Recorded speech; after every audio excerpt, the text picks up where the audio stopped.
experience of our cooperative, mag-CDMPC, when it comes to digital marketing that help us grow our cooperative, no? And how we can apply it also, kasi I also learned that most of our participants here comes from the cooperative sector. Also, our cooperative is an accredited, FCA accredited by the Department of Agriculture. Next slide, please. Okay. Ihatid ako sa inyo karon the changing landscape, no, of agriculture. Accordingly, 80% sa mga Filipino consumers nagagamit karon og social media before purchasing, no? Isa ba diri ang naay TikTok account? Pataas ang kamot na TikTok. Di ba sa TikTok naay TikTok shop, no? So before ta mo purchase, ginatanaw na to mga video na manggawas or mga products. Same with Facebook, no? Kanang mga advertisements na manggawas through our walls, no? Dira manggawas tong ato ang mga products na pwede nato ma-avail as consumers. And 64% of rural MSMEs started online selling during or after COVID-19. Most especially after COVID-19. Kasi during COVID na also tong online selling. Tapos after COVID, mas ni-boom pagit siya, no? Of that comprises 64% of our rural MSMEs. And mobile access drives digital inclusion for farmers or even katong naa sa mga far-flung areas. Next slide. So ihatag po na ko sa inyo karon yung a glance of coconut industry, no?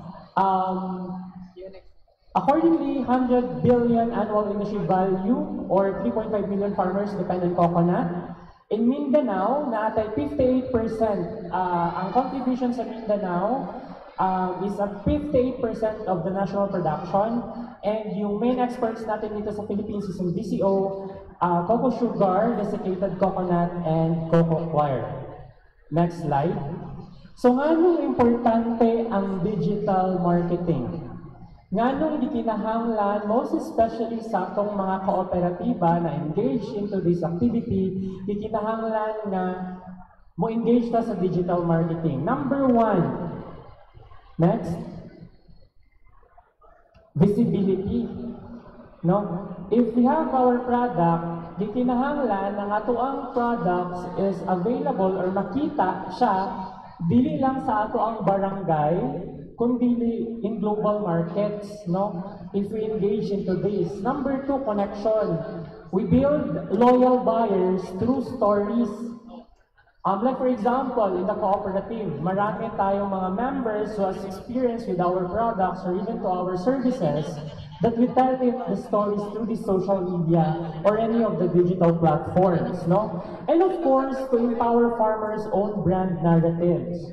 I've seen the products, no, that your organizations produce displayed diri sa ato ba nga diri sa kilid, no? So when we engage into digital marketing, mas mapawiden ang ato ang reach, no? Dili lang sa ato ang to the barangays where we operate, but globally, no? It can be seen global. Next.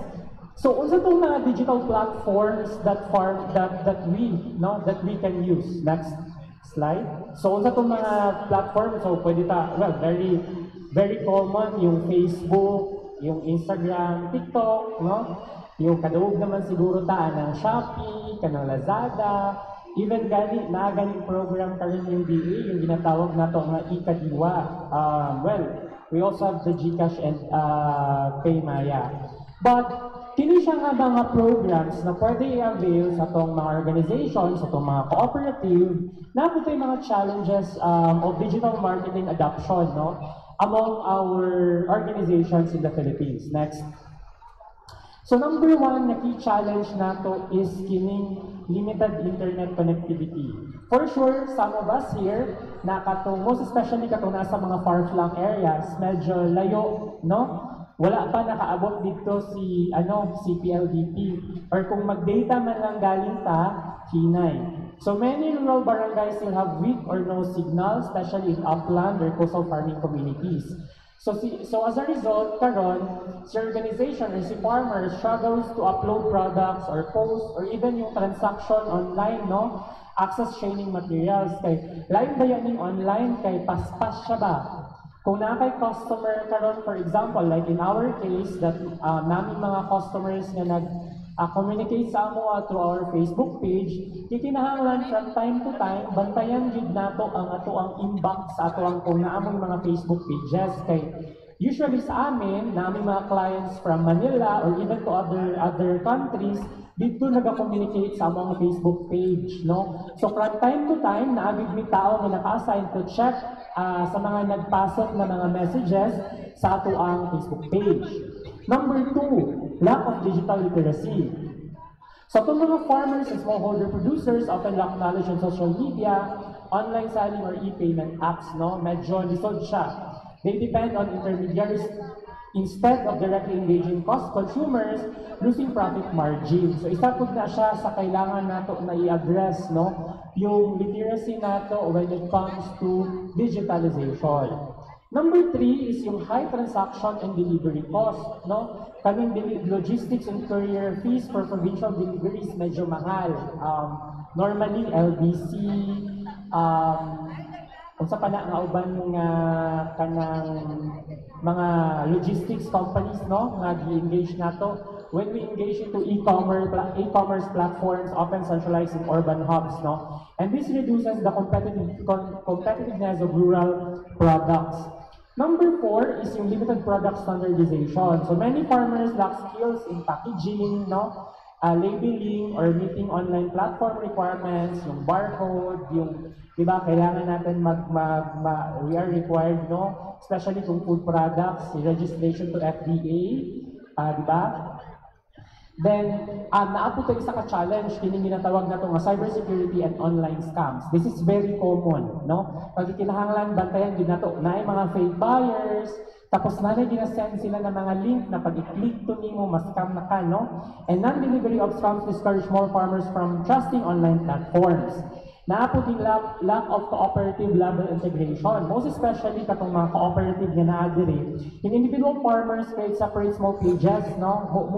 Usually inside of a unified marketing platforms. Na instead nga si co-op movement mag-create og isa, so kanya-kanya, no? And yung payment accessibility and financial inclusion. Some farmers still unbanked or unfamiliar with digital wallets. But for sure, common sa atoan ng mga GCash, no? Muna ang pinaka-common nga payment wallets nato sa karon. So next slide. So there are also strategies in order to address these challenges. Katong mga na-mention kaganina nga 7 ka identified challenges. Number 1, karon, good thing na anay mga rural connectivity programs, no? Daghan og kanang nanay mga napadagan ng mga linya accessibility or connectivity sa mga far-flung na mga areas, no? And also, yung digital upskilling and farmer training, daghan og mga programs karon yung gino-offer when it comes to digital farmers program, no? I think na ang gino-offer ang DTI, ang DA, no? To train farmers on online selling, social media, marketing, and digital payments. Tapos, number 3 is the strengthening the cooperative branding, no? That encourage to manage shared Facebook pages, TikTok accounts, and product aggregators. Sa Magsige, what we did is that yung mga, we play kasi as a consolidator from the produce of our members. Meaning, kung naami farmer members na nag-produce o dingon nga product, si Magsige MPC karon ang mupalit sa ilahang produkto. Meaning, naanay market assurance. So since naanay market assurance, magkulat na lang si farmer dito sa iyang farm, si Magsige na karon ang mukuha dito sa iyang farm o baligya sa iyang mga produkto. And we've created a brand out sa ato nga mga product na i-produce ni farmer, na i-deliver kay Magsige. Ang brand na mo karon for our agri is naa ni Farmer's Pride, proudly produced by Magsige NPC members. So naadira klase-klase ng mga product in our agribusiness. Number 4 is access to logistics support, no? Alam mo, pwede na mahimong partner, mga local partners when it comes to concerns sa access to logistics. Number 5, yung product packaging and certification support. So there are a lot of programs karon yung assistance, no? Na ay assistance ang ato ang gobyerno nga gina-extend, most especially sa itong mga FCA na matraining aning sa product packaging and certification support because medyo ini siya ang isa sa mga challenging na process, no? Most especially sa documentation. The digital safety and trust building to avoid scams, and most importantly, we are also advocating ang pag-engage nato sa youth sa co-op. Sa ato ang co-op, nabatay mga officers or mga staffs na mga youth ang edad ranging from 18 to 35 years old. Naay nag-answer og wala, naay good thing atong mga pero katong mga wala, di kinahanglan ta gyud na mo engage sa mga youth for succession na siya, sustainability and continuity sa atong operation, no? Kay dako og role ang mga youth when it comes to digitalization, no? Dako sila og role. Now, how to build yung storytelling as a marketing tool. Muna akong giingon kaganina nga we tell stories. Kung for example, you have your Facebook page, dili lang kay i-post nimo ang product, available kini nga product, but you tell stories based on the experience ng mga customers. Like what we are doing sa Magsige, may marketing officer talaga kami na nagasunod, nagatake ng survey among the customers and get the feedback from them. And we document it, and nag-seek kami ng permission from them. May ginapermahan sila ng permission sa amin if we can post their pictures sa Facebook, no? Kinahanglan kasi yan siya na may permission from them. So, ganit na among ginahimo. Like for example, sa si Farmer A, ano yung experience niya with the products and services na avail niya sa cooperative. Then, we post it, and part siya ng marketing ng co-op, no? Yung real stories, we highlight the people behind the product and focus on sustainability and local pride to connect impact with cooperative values, no? So, very effective. In our experience, effective kayo siya nga ma-share nato ang experience sa ato ang mga customers. For example, isa ka product na tilawan sa inyong isa ka customer. So you get the feedback from him. Kay dako kay na siya og impact karon when we tell that story sa ato ang mga, most especially sa mga followers sa kung naaming mga Facebook pages. By the way, nabatay mga Facebook page sa atong mga organization? Good, no? Natay mga Facebook page, no? Kay as I mentioned, most of our consumers go to that social media kung gusto magpalit, no? Or mag-purchase ng product. Next slide. So, ano yung advantage natin, no? When it comes to digital marketing. So, why costs excel digitally? Number 1, shared cost for design, ads and logistics, trusted brand with shared values, and centralized online marketplace. So, yung data, based sa data, no? 65% of top agri-sellers online are cooperatives. Then, costs with digital platforms raise income by up to 40%. So, this is based on the study conducted, no? Doon sa nakuha natin na data from the CBA. That, so ningon-ani siya advantageous when we engage into digital marketing. Next. So, unsa karon ang mga steps? Katong mga wala pa nag-engage into digital marketing, unsa karon ang mga steps nato, most especially for organizations, for cooperatives. So, unsa kung buhaton? Number 1, create Facebook or TikTok page, no? Usually, mo gini ang gina-visit sa tong sa kadaghanan, no? The Facebook, very common. So mag-post kayo weekly of the price, the story, and yung with quality photos, of course. Then use digital payments that instead of paying you in person, so we engage into GCash, no? Mas dali bank transfer among others. Tapos ito yung sinabi ko kanina, the importance of the youth when it comes to digital marketing. Though I'm not saying na yung mga legendaries natin don't have the capability, no? Using these tools, but we involve youth in content creation. Mahilig kasi yung mga youth, most especially the millennials, the Gen Zs, maghimuhimo og mga content na gusto naman na karon, no? Himuan og content ang mga products, no? Tapos mag-trending, mag-viral. Then, register at Kadiwa, no? Kung may access to Kadiwa and track engagement monthly. Kasi sa Facebook page kasi, may stats kasi yan siya. Pwede na to ma-analyze yung engagement, makita natin yung engagement natin, no? Per post natin. Next. So I would just like to share yung case study ni Magsige and how we started our digital marketing. Next. So sa ngayon, members or even non-members can access our products through our website. We have our website www.magsige.com.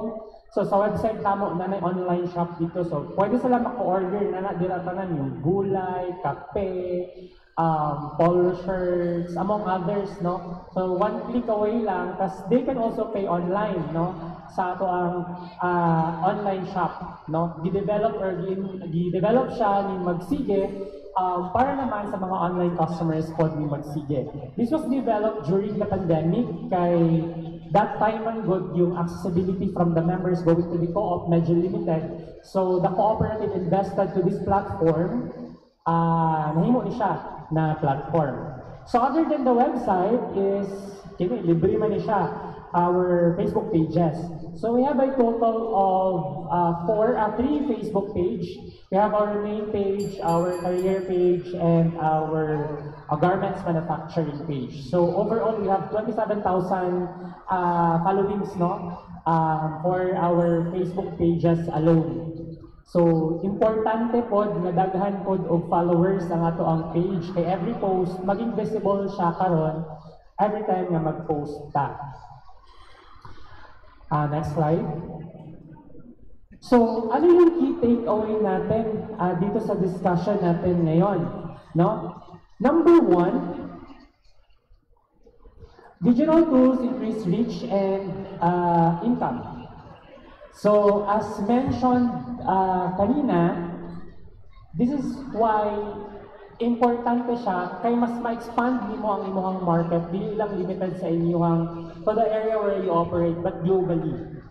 No? That's number 1. Number 2, storytelling builds loyalty.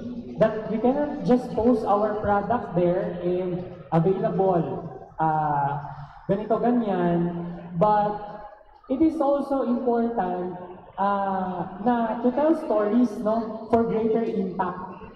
Na it will create now kung satisfied, or we call it sa Magsige as customer delight, no? Others are calling it customer satisfaction, but sa amin we call it as customer delight. Na we have this level of satisfaction sa product or sa services nga nakuha nila from the cooperative, and we tell that to our members. Number 3 is co-ops multiply marketing impact, no, in the cooperative sector, and the youth drive innovation. Kaya, mention ko kanina that we continue and make sure to engage sa mga kabataan-inan because they really play a vital role when it comes to digital marketing.